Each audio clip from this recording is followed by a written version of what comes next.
Welcome to the Health Coach Nation podcast. My name is Hailey Rowe. I'm a sales and marketing coach and strategist for health coaches, life coaches, and wellness professionals who want to become a leader in their field by building their online community, rocking their sales process, and finally feeling confident about how they promote themselves and their marketing. On this show, we talk about tips to grow your business, save yourself time, and finally be able to create a sustainable, profitable business. Let's get into it.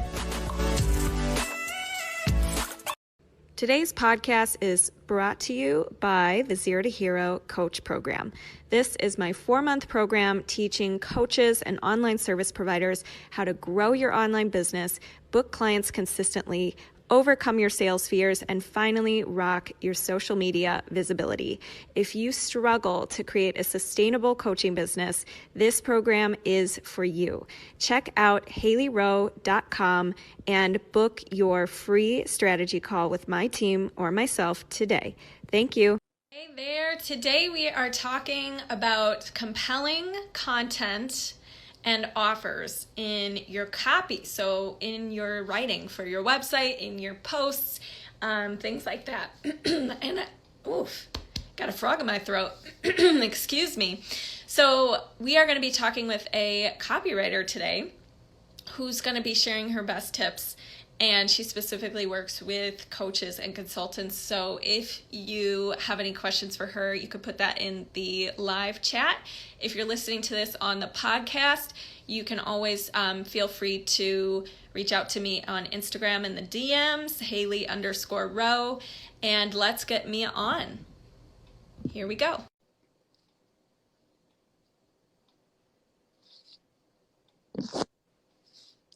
Being on. Let's see if I can accept. Hi. Hey, hello. Hello. Welcome. Thank you. Nice to be here. Nice to have you. And what I would love to start with is what got you into copywriting and how it, what you do and how it's changed people's lives, because writing is very powerful. Yes, it is very powerful. It makes a big difference. So I got into copywriting because, I was just always a writer. I wrote fiction, I wrote poetry, all that stuff.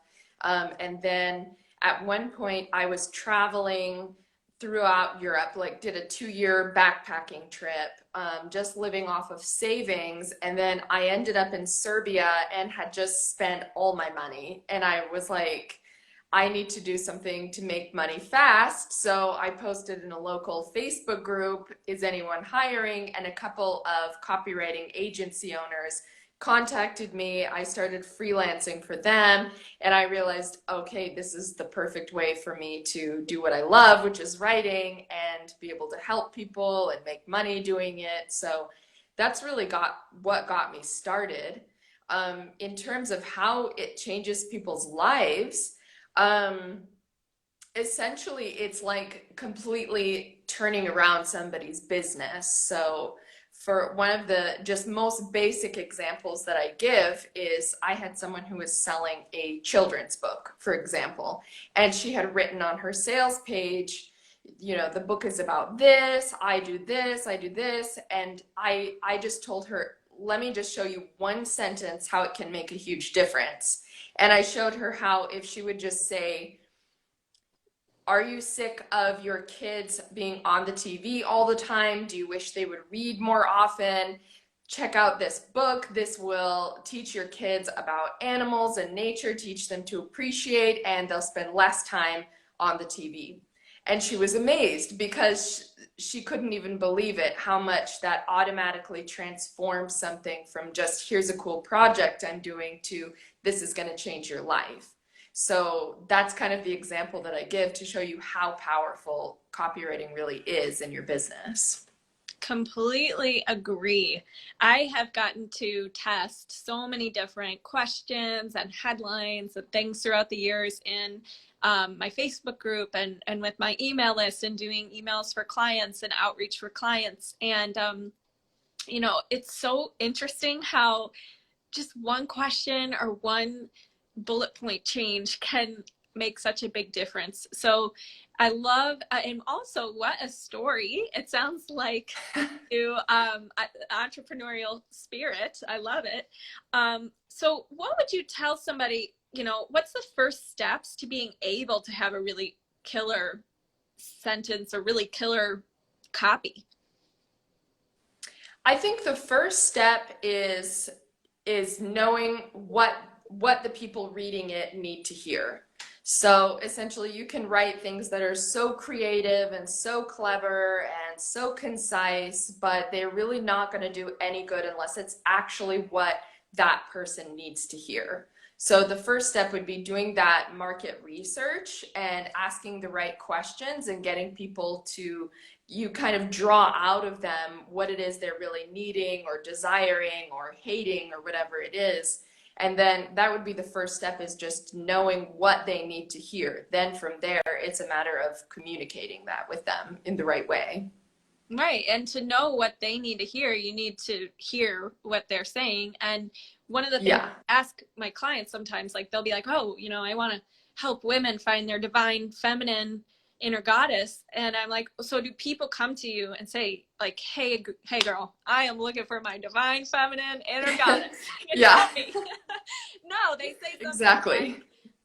Very different, right? So and there's a difference. Maybe internally they need to find their divine inner goddess, and through coaching you're going to help them do that on the back end. But in the front end, in your marketing, you want to market what they want and how, in their language and how they speak about it. So I love what you said there. Yes. And the research will really help you learn what kind of problems they have. Now, what if somebody's like, I don't have anybody to talk to and I don't really know which niche I want to pick? What do you suggest when it comes to if they need to get clarity first on what they even want to say? So that is a really important thing too. And I had someone come to me recently who is a pretty solid copywriter, but he just didn't know who he wanted to do copywriting for. And so that was bringing a lot of problems. And for that, I would recommend, if you can't figure it out, talking to a business coach or taking a course, if you're on a budget or something like that, because that is, it's the pre-step to market research. It's like the before market research step. It is just really important. And if you don't know who you need to talk to, then you end up asking all these questions to all these different people. And then even if you get a bunch of research, a bunch of helpful comments, they're not going to be helpful in the end, because you're talking to, a mom here, a single bachelor here, and right. You're not going to sell to anybody. Different pain points, different problems, different lives. Yeah. So that's the other thing, is like, what I talk to a lot of people who are like, but I can help everybody with all their pain points. I can help with balance. I can help with relationships. I can help with weight loss. I'm a life coach. I can do it all. And I can help everybody with everything. So that, to me, I say, well, you could have different landing pages for each different group and sub-niches, or you got to pick something to start with. Would you agree with that it's important to niche down rather than try to speak to everybody? Yes, I would, because like you said, you need to be able to speak the people's language. So if you're just saying you're a life coach, well, that could mean so many things. Honestly, a life coach can help people with so many things.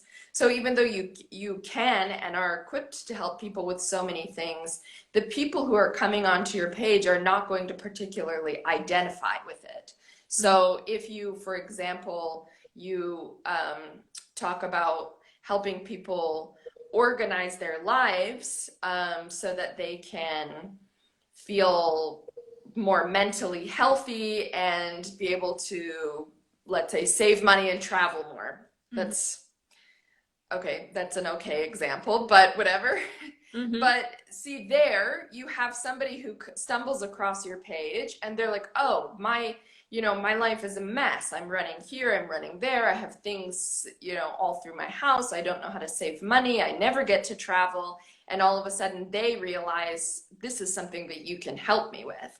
But if they just see that you're a life coach, it's like, oh, that's nice, a life coach. And they move on because they don't see that specific thing that applies to them, that's bothering them, that they can have fixed.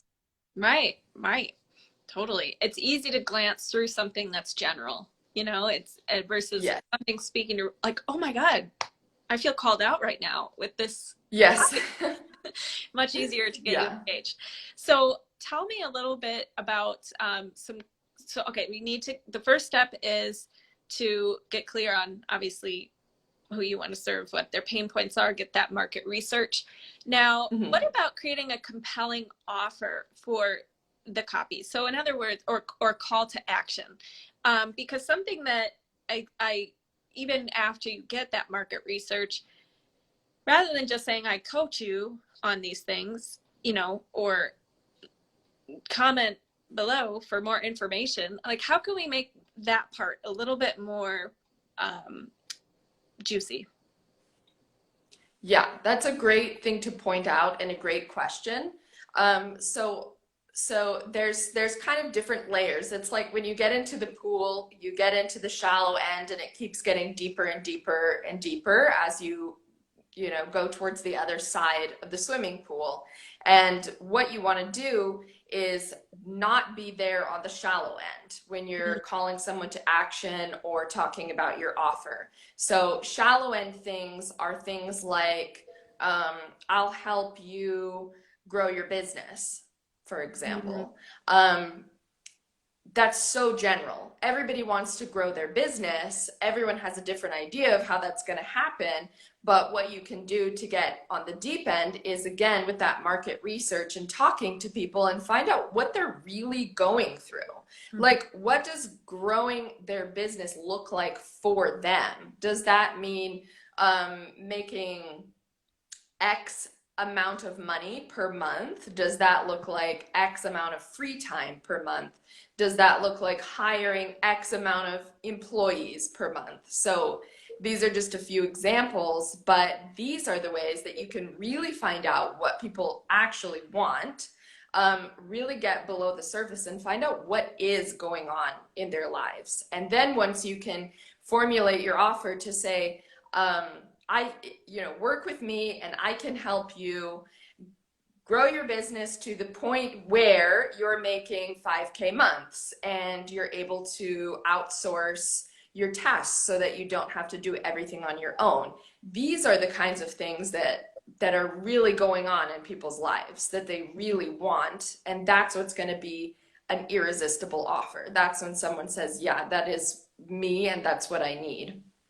Yeah. And yeah, with a call to action, it's similar, reiterate what people want. If you're promising that they can outsource, their social media or tasks they don't like to do or something, say, are you ready to be done doing all of this yourself and staying up 24/7 to work and ready to have that freedom?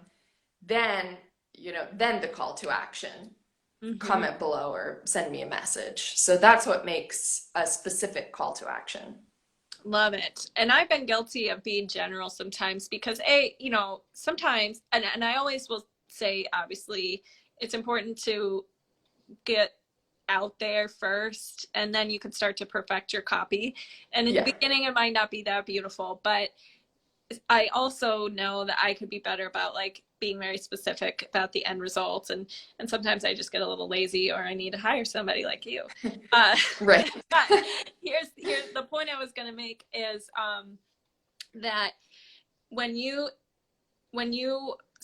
make it specific to the end goal or dream that they want, I think you're right that that's so much more powerful. And what I'd love to ask you is, how do we evoke, because some of the things you were saying, like more freedom and without staying up 24/7, without working all the time, how do we evoke more feelings and emotion and like that in our copy? Yeah, that's a great question too. Yeah. So A great way is, again, I always go back to the market research because you can be really, like I said, really creative. You can have all these descriptive words and describe the feelings, but if they're not the feelings that your people are actually having, then that's not going to be powerful. So again, it's part of that market research, asking people, how would you feel if you had this? Very simple question, but a lot of people forget about it. A lot of people don't ask it.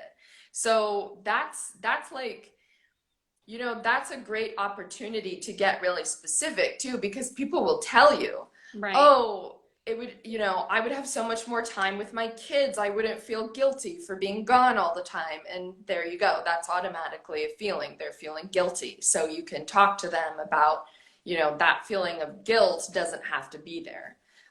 So it really is a matter of listening. And it's a matter of like, what are people saying to you in the DMs? What are people commenting? Maybe Right. not even just on your profile, on other people's. There's so many places you can look, but it's really a matter of being super aware and really listening when people say things. Right. Yeah. And I mean, I would even love to ask our viewers right now, if they want to put in the comments, how would you feel if you felt like clients came easy, you're making more money in your business, that kind of thing. And I think that, Mia, when it comes to calls to action, I want to go back to that in a minute. So like, let's say in our content, we're using more descriptive words. We're focusing on the feelings, not just the benefits or features of our program. We're maybe sharing our story. How can you give me some examples of bad call to actions versus good call to actions?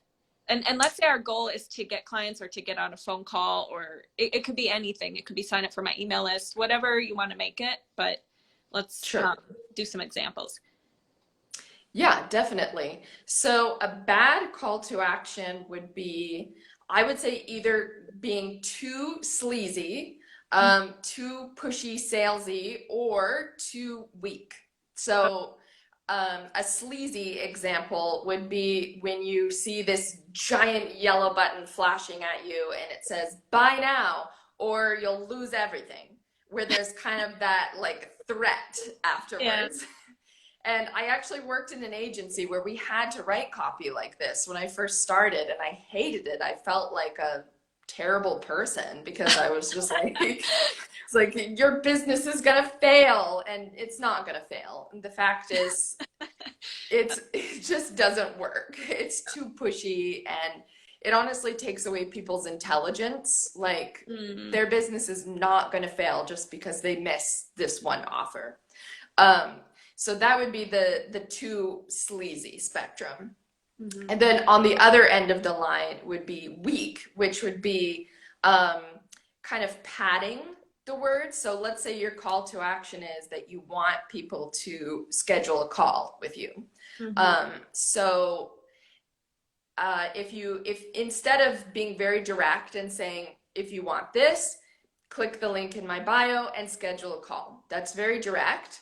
A bad example would be, give this some thought, if it feels like it resonates with you, if that would be attractive to you, if that sounds good to you, then go ahead and go to the link in my bio. I'm exaggerating, but some people do actually do this because they're afraid of being that pushy person. Right. And so they add in all this padding, these in linguistics, they call them hedges, which is where you're not exactly sure of yourself. So you add in some extra words to help it land softer.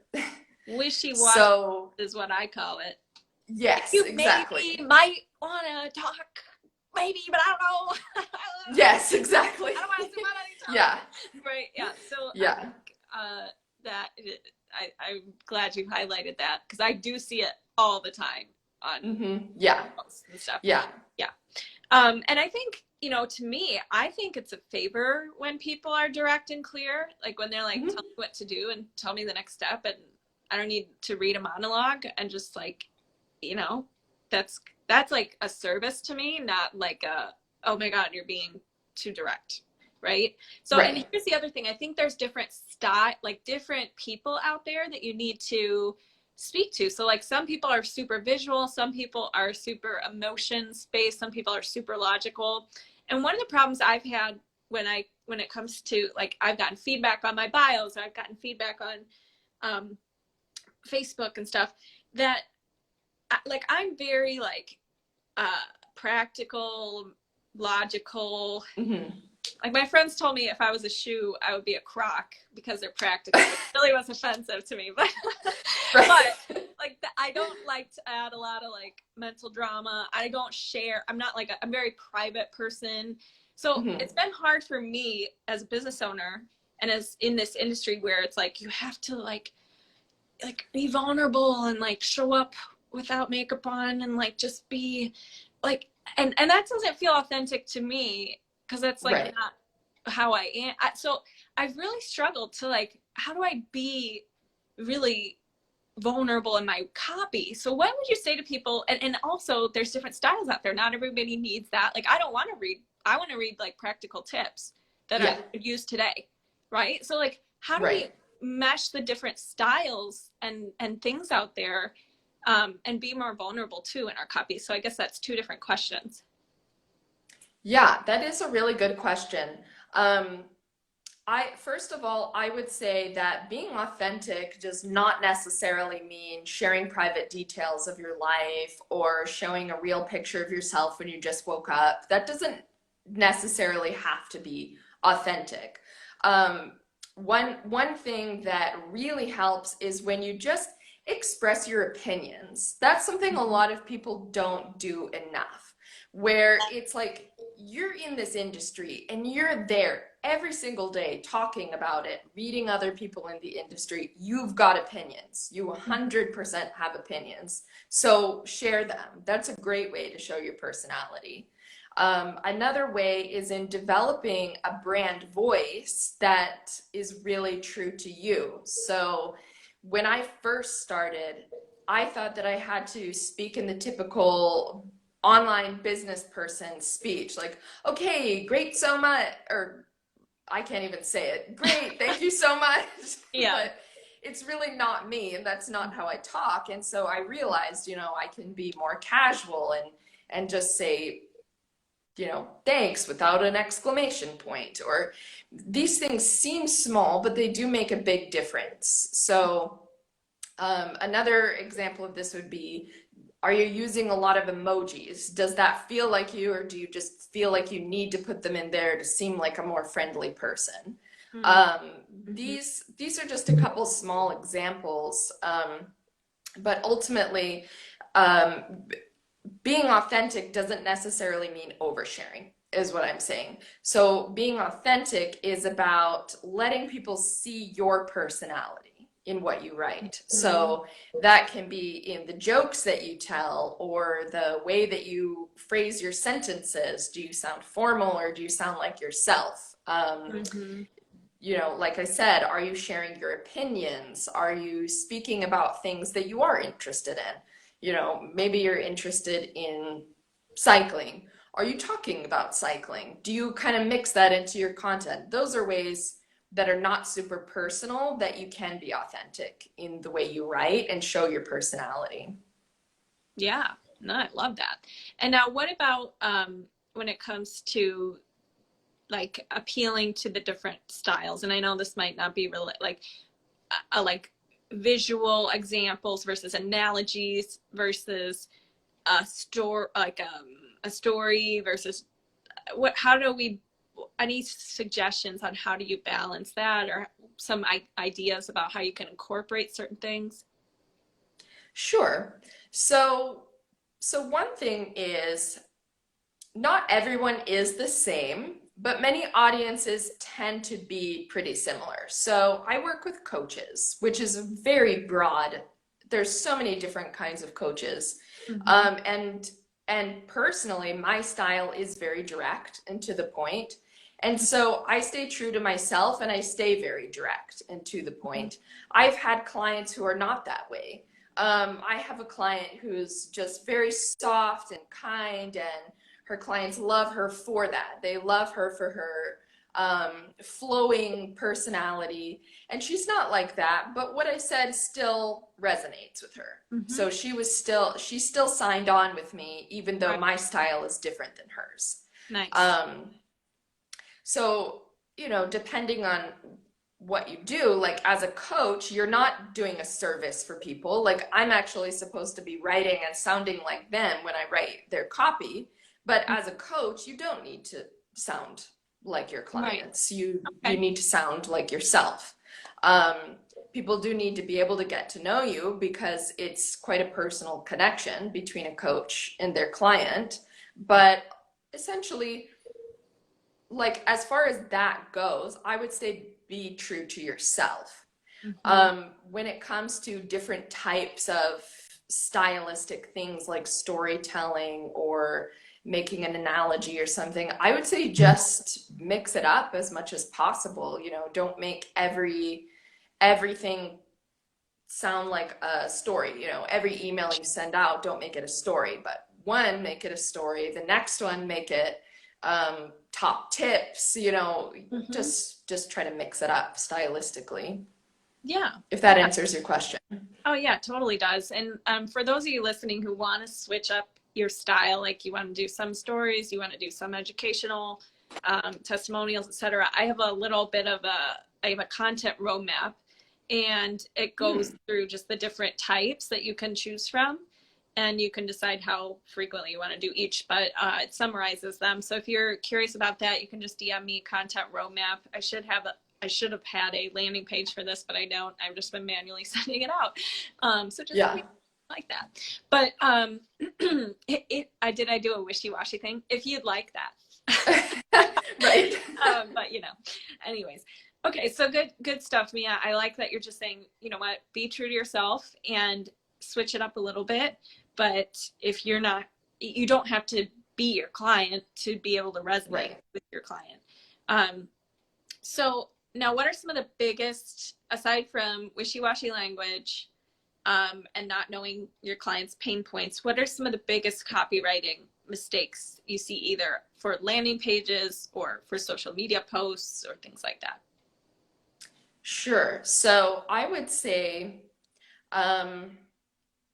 let's see. So for landing pages, we'll just say, I would say the biggest mistake is not knowing how to structure it, not having a framework that you want to put it in. So you can tell when somebody is like, okay, now I'm gonna put the pain points in, and then down here I'm gonna put the client's ultimate transformation, and here I'm gonna put some testimonials. Without a structure, copywriting is kind of like just a tip here, a tip there. It needs a structure. So I would say the main mistake that I see in landing pages or sales pages is not having that structure. Another thing is not doing enough market research. So sometimes I'll take a look at a coach's sales page and I'll say, where did this come from? And it didn't actually come from a client, so they don't actually know if that's a pain point. I think one thing that coaches do is they absorb what each other is doing, and then they'll put that into their copy. Okay. Yeah. So for example, one that I see a lot is for mindset coaches or confidence coaches to use this pain point. You're wondering if you're afraid that people are going to find you out. And the idea there is like that you don't think you're good at what you're doing, and so you're worried that people are going to find out that you're not good at what you're doing. But I see this in so many coaches' marketing copy, and I'm like, I could use a mindset coach, but I don't think that. Or a lot of times people will just focus on confidence, and I'm like, still, I could use a mindset coach, but confidence isn't my problem. So so I see a lot of the times people they're just kind of doing one thing, and they're doing what each other does, and they're not actually going and doing the market research. And ultimately, That's the key to successful copy. Love that. Yeah, and you can't skip that. That's I think what you're saying is they kind of wing it or see what other people are doing in their Yeah. industry. And we don't know if the other people in their industry did market research or they're winging it too. Right. Yes. Right. So I love that you said that. And one thing I heard this morning from actually my client, and I want to read it to everybody because it's so good, is I can't remember. I think he said it's from somebody named Blair. Rob, if you Okay.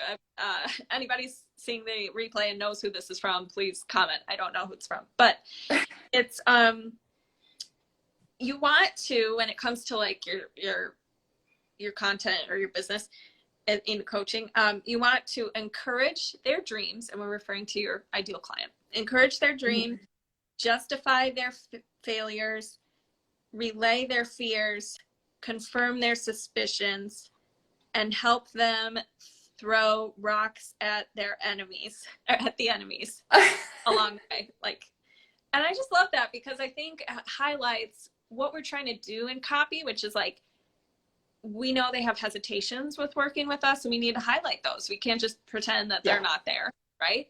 We need to know what they truly want at the end of the day and what we're marketing and make sure that's aligned. The failures, like, of course, people are going to worry that they've tried everything and your thing's not going to work for them, you know, that kind of thing. So I just thought that was so good. And he said it's somebody named Blair. I don't know, but I'll have to look it up after this and give credit. But it's just, I love that. I wrote it down because I thought it's so good. What are your thoughts on that, Mia? Yeah, you'll have to send it to me. That is good. Yes. Cool. Okay, so anything else you would give advice to our coaches and consultants if they, let's say that they're just right now focused on social media posts and wanting people to come to them from their social media posts? Any advice you would give? So I would say the number one thing you can do is to be very specific in the content that you post on social media. So let's say that someone has told, or a few people have told you that they struggle with their weight. Or let's say they struggle with self-control when it comes to eating habits. So make a post exactly and only about struggling with, I'm losing my train of thought, struggling with self-control when it comes to eating. Nothing else. Just make it about that. That's it. Make the call to action about that. No matter what it is, if you're a, what other type of coach would there be? If you're a relationship coach, just make a post about how to attract the right kind of person. So don't make, like I said, don't get too general. Don't talk to everybody in your audience. Think about one person, one need, and just talk about that in each one of your posts. Yeah, love it. Yeah, pick one thing. Doesn't need to be 12 solving problems in one post. I love that. Okay, so Mia, how can our Health Coach Nation audience find you and connect with you? So you can follow me on Instagram. I'm really active on here. It's just at mia.copywriter. You can also, like I talked about, brand voice. I do have a free brand voice guided worksheet that takes you through that process of finding your own voice. So you can just go to my bio, and it's there at the link in my bio. And I would say those are the two best ways. Just connect with me here on Instagram, DM, say hi, download that free guide. That's the best way. Love it. And mention Health Coach Nation, and maybe Mia will have a little something for you. And Mia, I really appreciate you for coming on today. I loved some of the tips that you gave. And I think that it's so, I think people underestimate the value of having the following skill sets: marketing, copywriting, which is part of marketing, and like, I think that everything in life is related to sales. And I think a lot of things, you know, to help people, like I think people miss the fact that if people can't read your stuff and if people don't remember it, and if you're not you're not making the biggest impact you want to make because it's not landing with people. So I really think what you do is important. And thanks so much for coming on the show today. Of course, I'm so glad to be here. Thanks for having me here. I hope we'll stay in touch, and everybody here will stay in touch as well. Yep. All right. Thank you so much for listening to today's episode. And if you liked it and want to reserve your very own free sales audit, go to haileyrowe.com/strategy-call to book your very own free sales audit. On the call, we'll talk more about the common concerns you get from your ideal clients, how to overcome those concerns, how to coach through objections, how to change your mindset around sales, and improve your sales process so you can be closing and converting more clients. I can't wait to connect with you, and go to haileyrowe.com/strategy-call to take the first step. Thanks so much. Have a good day.